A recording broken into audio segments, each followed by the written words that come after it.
Mas Wowi ini sopo toh Mas? Jadi kalau ditanya siapa Bosman gitu ya, saya adalah emang sengaja mengacurkan bangsa Indonesia. Jadi by all means Malaysia ini memang sedikit nakal. Mas Wowi, apa kabar? Baik, apa kabar Mas? Bosman yang sontoloyo. Ini ngetop banget, tapi mungkin anak-anak muda nih khususnya yang penontonku mungkin pengen kenal sih. Mas Wowi ini sopo toh Mas? Saya itu singa tua yang luka. Kemudian daripada merusak, ya saya menulis. Kebetulan hobi saya adalah menulis dan saya adalah amateur writer kali ya. Amateur writer itu bukan karena komersial, tetapi karena setiap hari saya punya diary. Zaman dulu saya punya diary. Jadi sekarang sejak 2011 diary-nya saya pindahin ke Facebook. Cuman nama peristiwanya saya sadurkan supaya saya ada memori sedikit gitu ya. Nah saya heran kenapa buku harian saya dibaca orang, itu aja yang saya heran gitu. Jadi kalau ditanya siapa Bosman gitu ya, saya adalah amateur writer. Gokil, amateur writer tapi bisa memprediksi masa depan. By data, tapi always by data ya. Mas Wowi katanya pernah mewawancarai 400 teroris. Sebutin 5 tersangka teroris yang susah ketebak gitu. Jadi dari 2009 sampai 2013 saya memang aktif sekali di dalam membantu negara karena saya merasa terorisme itu adalah act of war, atau terorisme itu adalah tindakan perang yang terkecil. Jadi perang sel, dan dia menggunakan aksi teror atau menakut-nakuti. Tujuannya kalau di negara berkembang seperti Indonesia berbeda dengan sebuah aksi teror di negara maju seperti misalnya di Jepang itu. Kalau di sebuah negara maju, aksi teror dipakai untuk merubah kebijakan. Kalau di negara berkembang seperti di Indonesia adalah merubah pemerintahan. Jadi saya pikir ujung-ujungnya pasti memecah NKRI, dan darah merah kita langsung keluar kalau teroris ini arahnya merubah NKRI gitu ya. Know-how saya adalah bagaimana mengetahui pola pikir mereka kemana, patternnya. Saya interviewnya interview biasa, mereka bahkan tidak menyadari bahwa itu adalah bagian dari interview. Bukan sekedar bukan collect data, bahkan kita ada cara untuk bertanya. Yang menarik adalah seorang Malaysia, agen dari Inggris yang namanya Nurdin M. Top, emang sengaja mengacurkan bangsa Indonesia. Jadi by all means Malaysia ini memang sedikit nakal. Kita disusupi dengan Nurdin M. Top, dan dia punya kemampuan linguistik pattern yang sangat luar biasa. Beberapa kali dokumen saya menyaksikan, dia dalam kurang dari 5 menit bisa membuat orang teriak Toto Allahu Akbar dan berani jihad. Bener-bener cara pengerubah itunya, dan itu menggunakan dengan waking hypnosis, alias dia tidak mempelai orang yang tutup mata tidur gitu ya, seperti yang di komersial itu. Dia nggak kayak uya-uya ya. Dan itu kelihatan masih rendah memang ilmunya yang menggunakan tidur itu hipnosis. Tapi waking hypnosis itu benar-benar sadar, mata terbuka, kesadaran penuh, dan dia menggunakan linguistik pattern yang sangat luar biasa. Polanya saya pelajari, saya bilang gila nih orang, 5 menit aja anak. Waktu itu saya lihat ada videonya di Cirebon, 2 anak, cewek 1, cowok 1 dipanggil ngomong tentang jihad, Toto Allahu Akbar, dan bersiap mati untuk doktrin yang ditaruh oleh Nurdin M. Top. Saya bilang gila nih kalau didiemin gitu ya. Nah, tapi ya bersyukurnya bahwa dia udah selesai, chapter itu udah selesai, dan selama 5 tahun itu pengalaman menarik buat saya, berkontribusi sedikit. Bukan saya adalah bagian dari lembaga tertentu, tapi ini adalah berkontribusi sedikit bagaimana supaya terorisme yang mengatasnamakan agama, yang mau mecah belah NKRI sekarang bisa dikatakan sudah selesai. Tapi yang jelas yang menjadi pahlawan menurut saya adalah Pak Tito Karnavian, orang-orang yang di dunia kepolisian saat ini, yang dialah actionnya ya. Kalau saya kan cuma polanya atau patternnya atau mindsetnya saja yang saya pelajari. Mudah-mudahan menjawab apa sedikit. Yes, aduh, saya nanya saya yang merinding. Nah, Mas Wowi, pertanyaan ketiga kan, Mas Wowi pernah bilang nih, orang-orang harus paham cara dunia ini bekerja. Bisa nggak sih Pak di-share poin terpenting, minimal kita sebagai orang awam tuh harus ngerti apa sih maksudnya gitu, dunia ini bekerja tuh seperti apa gitu. How the world work, bahasa Inggris susah bener ya. How the world work. Yeah. Gitu. Jadi tidak pernah berubah sejak tahun 45. Jadi sebelum tahun 45 dunia ini bergeser jauh, tapi setelah tahun 45 ke sini dunia ini tidak bergeser jauh. Setelah Long Telegram, ada sebuah buku yang menarik yang ditulis George Kennan, di mana dia adalah menaruh foreign policy yang diatur adalah Eropa adalah negara produsen, Amerika negara produsen, kemudian Timur Tengah adalah negara energi, kemudian Afrika adalah bahan bakunya Timur Tengah, Amerika Latin adalah bahan bakunya Amerika, kemudian Asia seperti Indonesia, Asia Tenggara, India, dan China adalah market. Kalau market itu tidak boleh miskin, tidak boleh kaya, gitu ya. Nah, kalau negara produsen harus kaya, negara sumber bahan alam tidak boleh kaya. Bahkan harus lebih miskin daripada negara market gitu ya. Itu memang disetel seperti itu. Suatu hari di tahun 80-an, 90-an di mana musuh Amerika adalah Soviet, zaman presidennya adalah Ronald Reagan. Mereka fokus di Timur Tengah karena energi, dan tahun 91 Soviet rata tanah. Fokus mereka terhadap energi itu lupa bahwa ternyata China membangun manufaktur. Dan China membangun manufaktur itu bukan sendirian, dia dengan geng globalis dalam tanda petik ini ya. Tahun 80-an itu masuk ke China hanya sebagai labor murah, China membangun produksi. Nah, begitu China 20 tahun kemudian, dunia shock di tahun 2008 pada saat Olimpiade Beijing. Di situ dunia shock karena China mendadak menjadi negara produsen, dan Amerika udah telat, realize-nya, sadarnya sudah telat gitu. Ternyata Cina udah merubah dirinya menjadi negara produsen gitu. Kalau dia negara produsen, maka dia harus punya satu market, dua sumber bahan baku. Cina itu bahan bakunya dari nggak usah dijawab gitu ya. Dan negara yang jadi bahan baku itu harus miskin. Dan negara yang jadi pasarnya dia, yaitu Amerika dan Eropa, tidak boleh kaya, tidak boleh miskin. Itu disetel sama Cina sekarang. Jadi kalau pemerintah tidak paham how the work, bener nggak? Ya kayak sekarang ini kita kayak kikuk mau dagang apa salah semua, pertanian tidak bisa independen, pupuk aja impor dan lain sebagainya karena nggak ngerti gitu ya. Nah, kita coba mengingatkan bahwa kalau sebagai Anda pengelola negara tapi nggak ngerti how the work, ya seperti sekarang berantakan. Nah, ini kita buka makanya. Mas Wowi, ini kan kalau orang awam nih ngelihat propaganda di dunia ini kan ya bisa jadi hoax gitu ya. Sebenarnya propaganda itu rumornya tuh ada nggak sih yang kayaknya nggak mungkin gitu, tapi it's real gitu. Propaganda itu ilmu makrifat, ilmu tertinggi dari strategi mempengaruhi orang lain. Jadi yang paling rendah namanya agitasi. Agitasi itu adalah mengajak, provokasi mengajak dan bergerak. Propaganda adalah changing mindset. Jadi ini semua bertahap. Mengajak dulu, mengajak dan bergerak, kemudian changing mindset. Propaganda itu bukan sekedar informasi satu aja, itu masih agitasi namanya. Propaganda itu changing mindset. Misalnya kita ingin Indonesia ini negaranya khilafah gitu. Ini contoh saja. Mereka punya cara melakukan agitasi, provokasi supaya nanti oh iya ya, kita harus merubah menjadi khilafah. Itu contoh propaganda. Namanya changing mindset. Jadi kalau sepotong-sepotong nggak bisa dibilang itu propaganda. Jadi harus hati-hati, sepotong-sepotong ini bagian dari pasal-pasalnya ini. Counter propagandanya pun kita udah harus siap.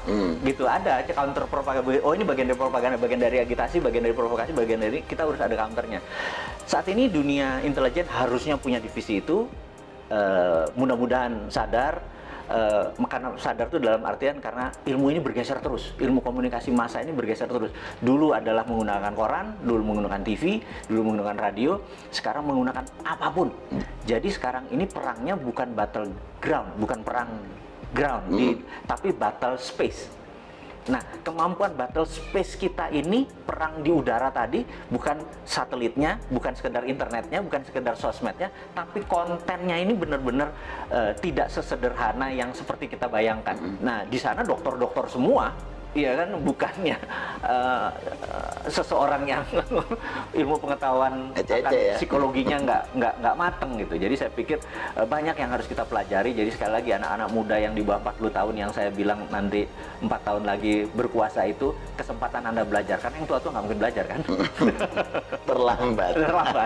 Kalau sekarang yang lagi Mas Wowi dalemin, khususnya di Indonesia ini lagi ada propaganda apa sih? Saat ini yang saya lihat kita terjadi pelemahan di dalam memahami namanya sovereignty atau kedaulatan. Ekonomi kita tidak berdaulat, finance kita tidak berdaulat, bahkan sumber daya alam kita tidak berdaulat. Bisa diambil contoh gini, kita udah dikadali sama Freeport. Dikadali Freeport tuh gini, Grasberg itu adalah tambang tembaga. Kita cuma dapat koper konsentrat.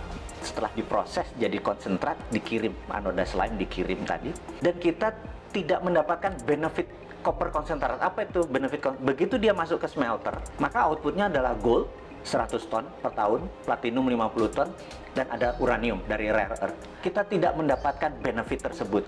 Jadi kita cuma dibayar pajaknya hanya koper, tembaga gitu ya. Oke, kebodohan 40 tahun, udahlah biar dulu mbah-mbah yang kita mungkin udah dapat benefit ya wes, kita kan orang Jawa dididik mikul dhuwur mendem jero ya. Ya sudah, kita mikul dhuwur, oke gitu.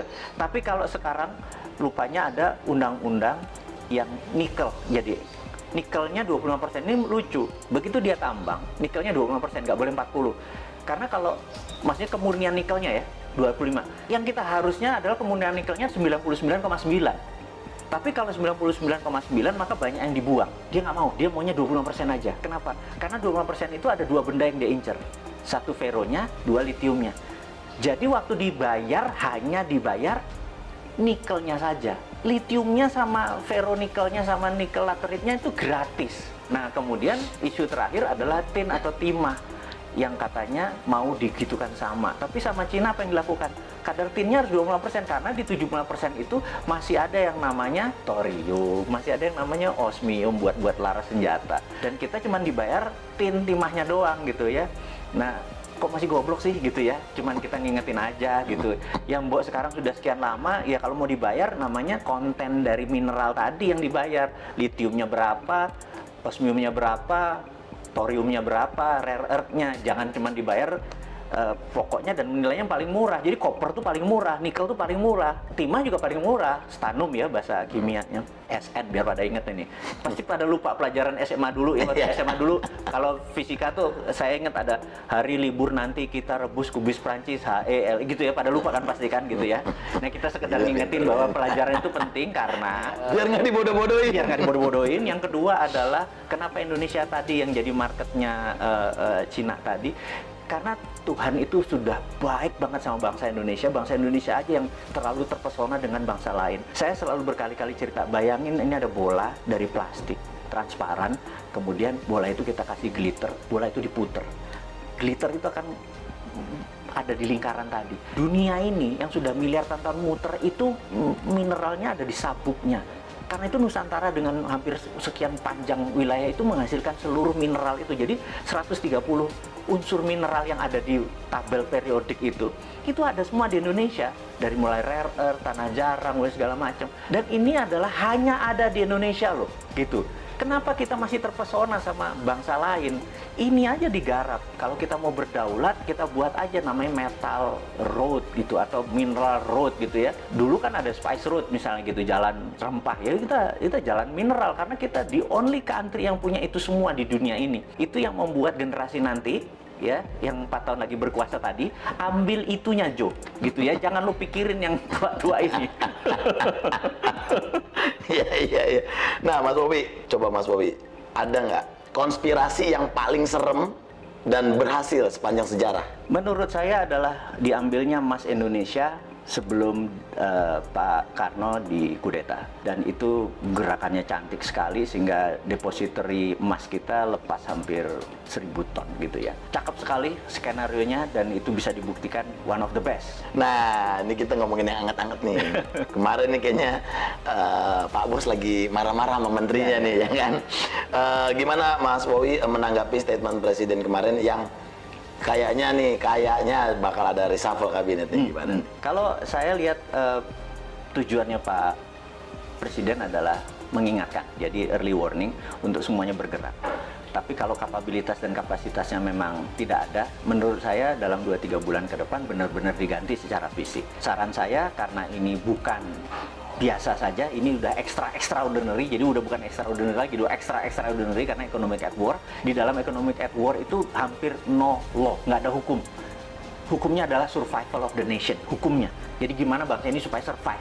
Jadi jangan, survive-nya harus cara kayak gini, nah itu lagi normal. Sekarang nggak peduli cara, yang penting bangsa ini survive, intact, utuh, dan cepat. Yang diganti saran saya adalah semuanya. Semuanya, bedol desa ya? Bedol desa. Semuanya bongkar ya? Benar. Nah, kalau menurut Mas Wowi, 5 negara yang punya sistem pemerintahan paling oke? Saat ini menurut saya negara yang paling oke adalah Cina. Karena struktur Cina adalah single party, partainya satu, yaitu PKC, Partai Komunis Cina, dan di dunia ini ada 7 negara yang single party, salah satunya Meksiko. Jadi dengan adanya single party, mereka bisa orang yang menjadi pemimpin itu benar-benar orang yang memang bukan 5 tahunan, memang punya karir dari bawah ke atasnya baik. Jadi bukan komunisnya sekali lagi ya, yang itunya ya. Jangan salah persepsi ya. Diartikan. Karena yang single party country. Jadi saya berharap suatu hari Indonesia akan mengadopsi itu revolusi lagi, bener nggak? Sekarang kebanyakan ya. Sekarang terlalu banyak gitu ya. Karena 2-3 pun akan terus seperti Amerika, tapi seperti Meksiko kita tahu dia single party country. Itu saya usulkan one of the best solusi adalah single party country, di mana mereka mau yang menjadi abdi negara, mau jadi public servant, memang berkarir dari bawah gitu ya. Dan jadi antara country dengan party atau partai menjadi satu. Itu tadi baru Cina tuh. Ya pokoknya yang single party country ya. Kita googling bareng-bareng. Iya. Nah itu, makanya jangan apa-apa lengkap. Nah, ya benar. Teman-teman biar belajar ke Wikipedia, bener nggak? Bener. Nah, pertanyaan terakhir. 5 figur paling cocok sebagai pemimpin Indonesia versi Mas Wowi. Jadi satu yang di 2024 saya harapkan adalah satu muda. Anak-anak muda ya? Iya, muda kalau bisa milenial. Milenial artinya tidak lebih 44 tahun. Yang kedua adalah dia nasionalis, jadi bukan globalis. Ketiga dia harus religius, gitu ya. Terus dia percaya pada pluralisme, perbedaan, dan sangat toleran. Jadi ya, kalau ada di dalam satu figur, dia adalah figur yang paling cocok memimpin negara ini. Mantap. Mas Wowi, thank you banget waktunya, sukses. Pokoknya kita tunggu nanti ocehan-ocehan dari Mr. Bossman, ya kan, yang selalu kontroversi tapi menarik untuk diikuti. Sekali lagi thank you buat waktunya di Kuy Entertainment. Thank you.